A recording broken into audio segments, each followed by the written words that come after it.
ஒரு 100 கிராம் அளவு நண்டு நீங்கள் எடுக்கிறீங்க அப்படின்னும் போது ஆண்களுக்கு பார்த்தீங்கன்னா குறிப்பாக அந்த ஒரு நாளுக்கு தேவையான 112% 100%த்தை விடவும் அதிகமாகவே கொஞ்சம் 112% அந்த ஒரு நாளுக்கு தேவையான செலினியம் ஊட்டச்சத்து உங்கள் உடலுக்கு போய் சேரும். அதே மாதிரி பெண்களுக்கு பார்த்தீங்கன்னா ரொம்ப குறிப்பாக இந்த 100 கிராம் மூலமாக 140% அந்த ஒரு நாளுக்கு தேவையான செலினியம் ஊட்டச்சத்து உங்கள் உடலுக்கு போய் சேரும்.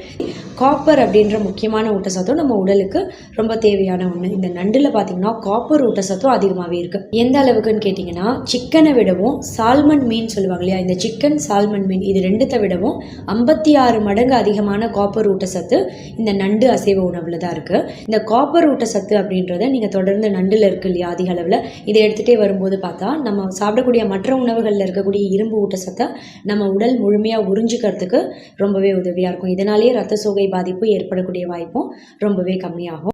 வணக்கம், நான் டாக்டர் மைதிலி. இன்னைக்கு நிகழ்ச்சியில் அசைவ உணவில் ஒன்றா இருக்க